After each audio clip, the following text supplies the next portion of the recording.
Down in my workshop today, what we're going to be working on is my 58-degree wedge. So I've been doing a lot of research on different shafts, working on release patterns, on how a shaft reacts when you put a force on this end of the club on the handle. So if we look at the balance point of this club here, okay, so the center of mass of this club is going to be where it balances here, okay. So I'm going to mark this spot. And then we'll talk about what I'm going to do. So I have a Callaway Jaws 58-degree wedge here. And what I've got in there currently is the stock Dynamic Gold 115 Tour Issue S200 shaft. What we're going to replace it with, I've bought myself the Nippon wedge shaft. It's the Modus NS Pro, and I've gone for the 115, which is a stiff flex, okay? Now if you look at the balance point here of it raw, before I put any club head or grip on it, you'll notice that right around the middle of the shaft, around about 50% equal sides of my fingers here. So the balance point raw is here. Obviously when we add weight, this is going to shift down shaft. So let's measure off this 58. Take my Sharpie here.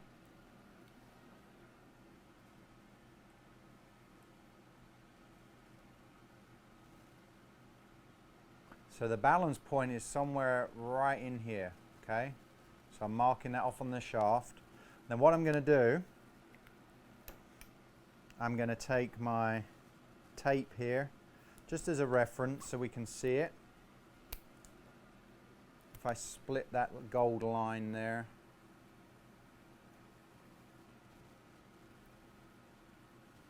there we go. So that's pretty much right on where my fingers. So that's that shaft. Now, when I go to my 52, I actually play the steel fiber shafts in my iron. So I put that in my 52 as well. So we're going to do the same here. Grab the Sharpie.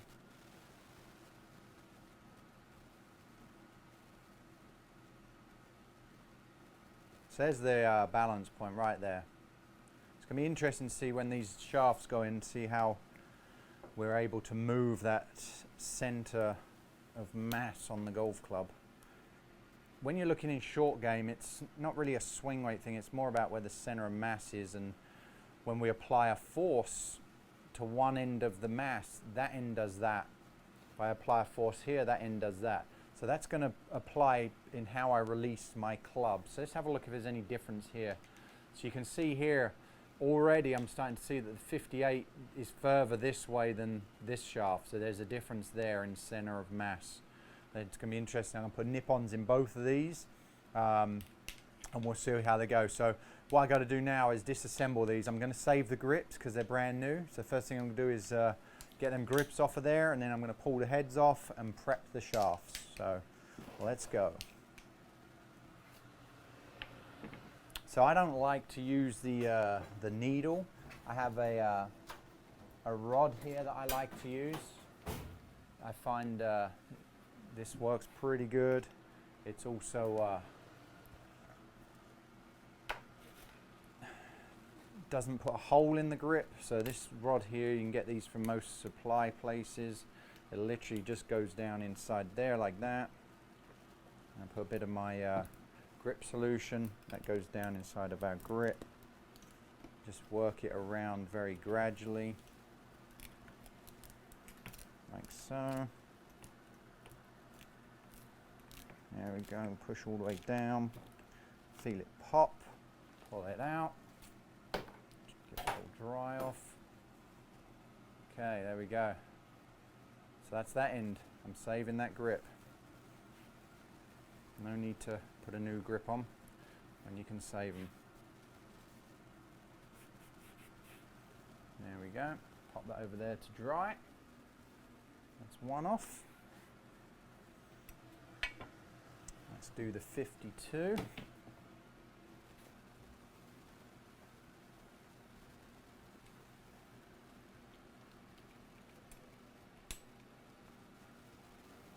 Obviously some grips don't like to come off. These ones are not too bad for coming off. I play a full chord, so there a little bit of cracking going on as that goes down. Make sure it's nice and, there we go, nice.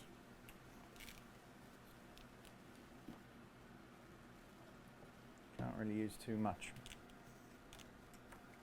Pop. You can see there, that just slides out. Easiest way to take a grip off. I'm going to just pull that right off like that.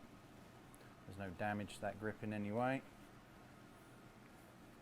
There we go, save that shaft, you never know if I'm going to need it down the road. Alright, that's that one. Alright, now, so, got two different ways I've got to take these shafts off. This one is steel, so I can use the blowtorch, okay? The other one, the steel fibre, is graphite and steel fibre, so I can't use a blowtorch on this, and I definitely can't twist the head. So let's do this one first. So I'm going to just grab hold of that ferrule there with the vise, move it off of there. It goes. There we go. So that's just going to go in there.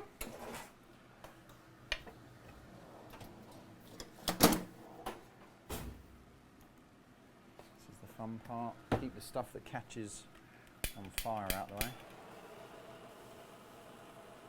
So it won't need a lot of heat, just a bit of a blowtorch there, just soften the glue enough that I can just gently move that head off. That should do it. I'm getting there, and then you can see I can twist that off of there quite easily. There you go. Come off of there quite easily. So there's a little tip weight in here. So let's see what tip weight they used.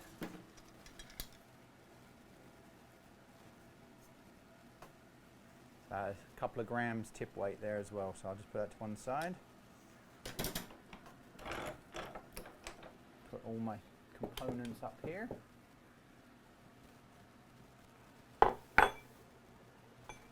There we go. So blowtorch goes away. Now for this other head.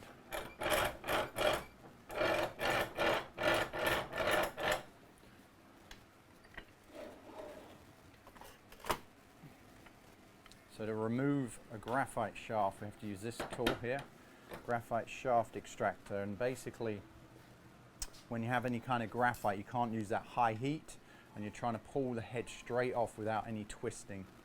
So we've got that set on there.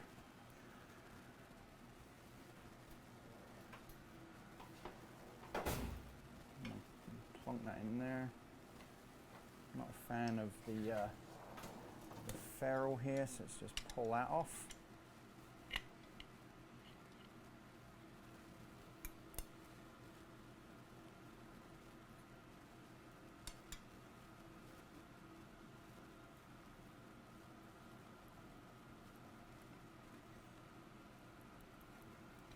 There we go. That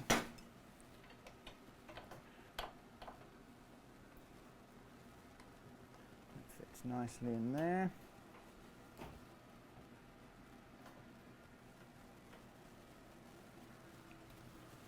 Okay, so now I'm going to use a heat gun just to gently heat this. This will take a little bit longer than the previous one, just because it's a gentle heat. And then what I do here is I wind this, and it's just going to pull that head off in a straight line. This is my 52 degree. So I'm not touching the head here, just maybe a half an inch away from the hosel. Blowing some hot air on it, see if we can get some movement. Should pop pretty soon. There we go, that's enough. So always put this glove back on. Done that a few times. You can see there, it just comes straight off. Boom, off. No tip weight on this one. So I'm going to put that to one side, and I keep that shaft so we can compare the balance point later. Okay, so now I just got to clean out the insides of those golf clubs. I'm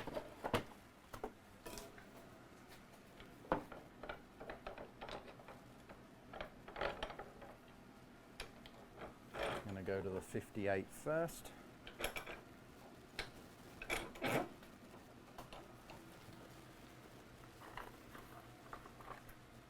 So what we use now, we use kind of a brush attachment here for my power drill. Pop that in there.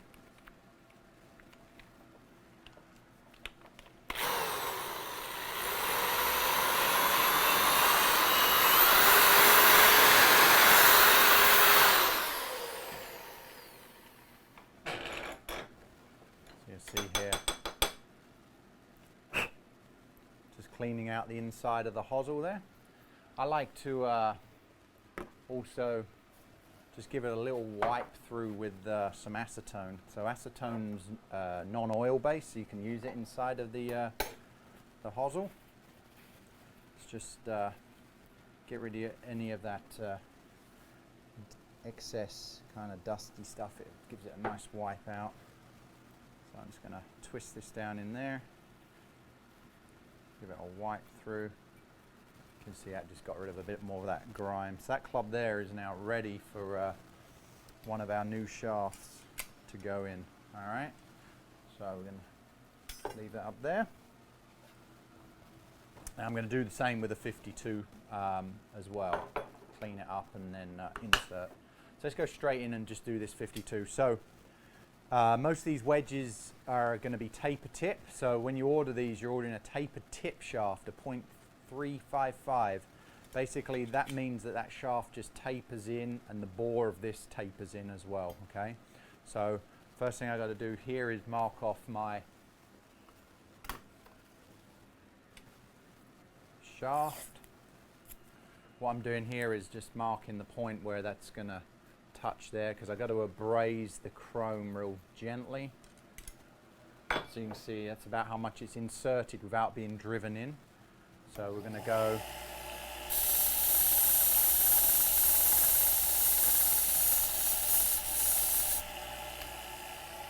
there we go. So all we did there was just take off the you can see there's a different color there. I'm just taking the chrome off so that glue will grip into it. Get ourselves a new ferrule. Always nice to put a new ferrule on. So the wedges, the trend is really this kind of longer looking ferrule. So you can see that fits quite nicely over that. There we go. That guy is ready to get glued in.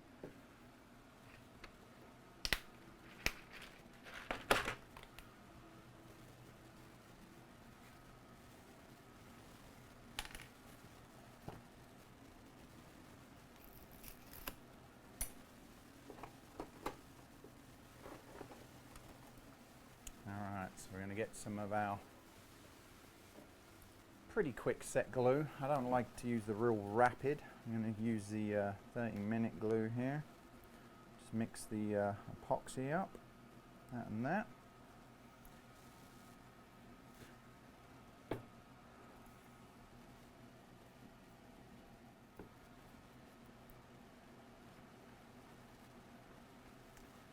Mix the glue. It's had a little tip weight in it here.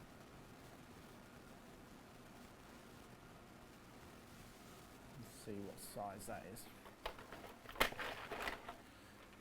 So you could recycle that. I'm being that it's my own club, I'm very particular. So that was it's a 3-gram tip weight we're going to put in there.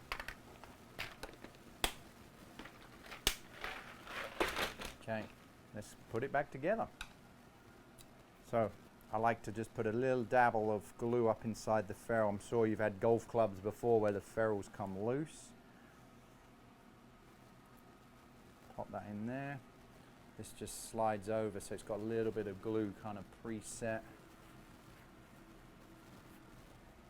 Next thing, we just kind of drop this little tip weight down inside the shaft there. We're going to put some glue on our abrased chrome piece around the tip. I'm going to take my hosel. You can see I got it all under control here. Pop that down in there.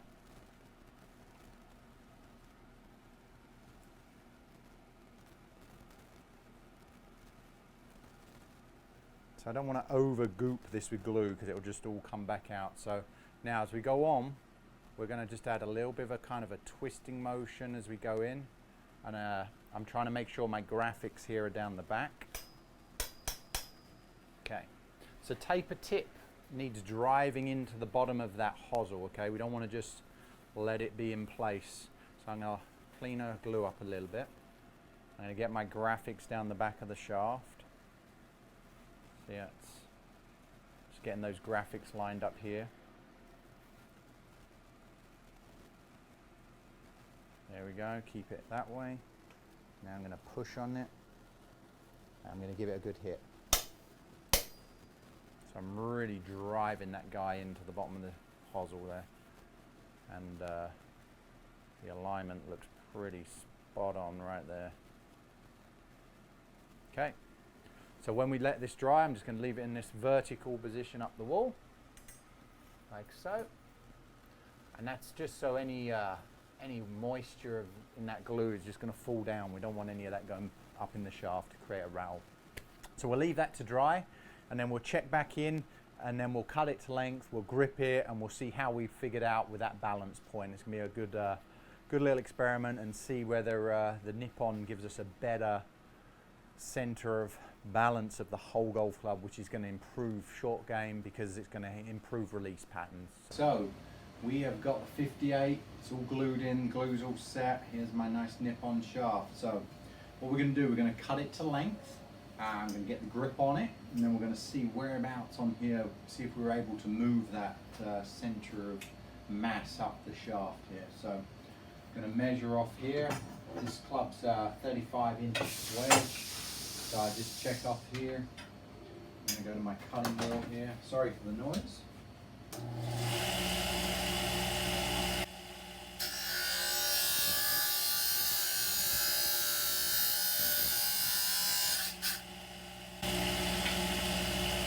And then the 52,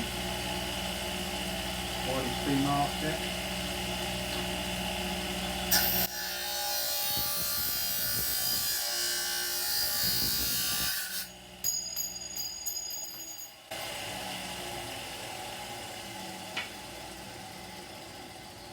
Okay. Guys are getting to see a lot of club repairs here today. So we're going to go ahead and put this grip back on here. I like to use the 2-inch tape on my regrips. Pop that on there.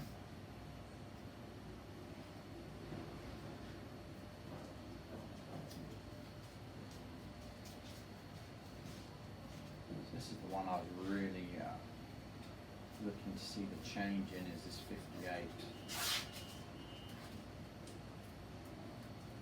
Okay, that's that one. Let's quickly throw the grip on here.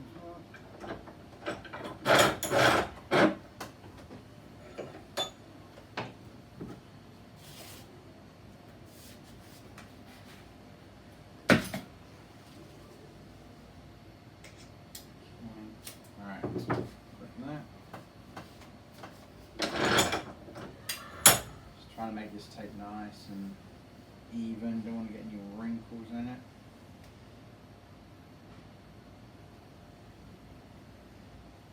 There are grip dispenser tape things you can get from Mitchell, but Mitchell Golf. But I don't have the room down here, so I'm just going this way. But I'm just making sure that's nice and flush. Oh, here we go. All right, get some grips on. I'm excited to see the result here. So this is a 58. Look. sticking solution.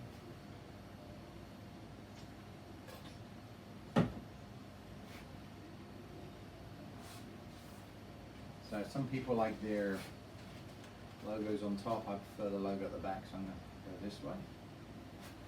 Slide down there. You never want to stretch the grips because it makes them go long and thin at the end, so you just push them on this way from the butt end. Square it up to wherever you want it. Dry her off a bit. Check for alignment. That's about right. Here. The 52. So I'm using the switch grips right now. These are pretty awesome grips.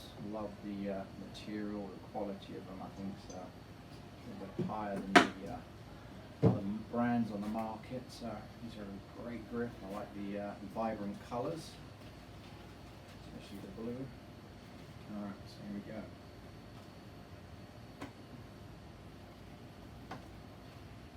So leave that one on. Very nice. A bit of dry off.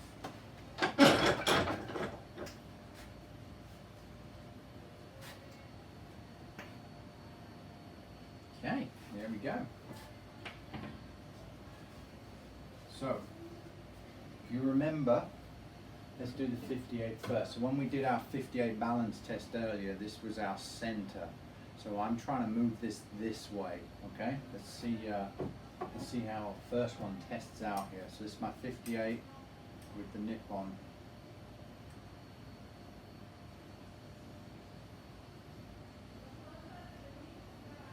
See how we did.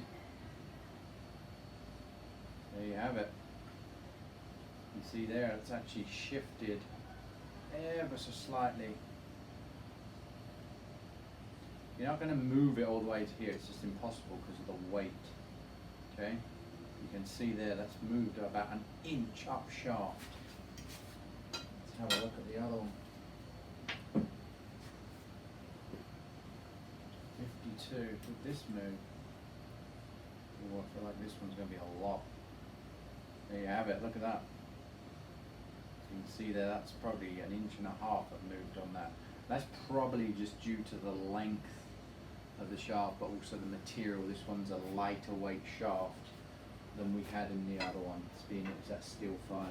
So the key here is that as we release a wedge, it's if I pull down on this handle, the head's getting that way. We don't want that in a wedge game. We want a head that's releasing. So the higher up here, the easier it's going to be. So I'm excited to go out and try these and see what kind of spin rates we get. So learned a lot there. Interested to put them to the test, and just showed you how to do a reshaft on the. Remember, this was a taper tip. Easy tips to do. There's no cutting, and then all we do is cut at this end, and there you have it. There's our nice new Nippon shafts. So hope you enjoyed this. Learned a bit about club repair. We did regrips, reshaft, extraction of shafts. I mean, there was a whole lot in there. So really good fun being down here. So make sure you subscribe, and we've got lots more stuff on the channel about swing and all areas of the game.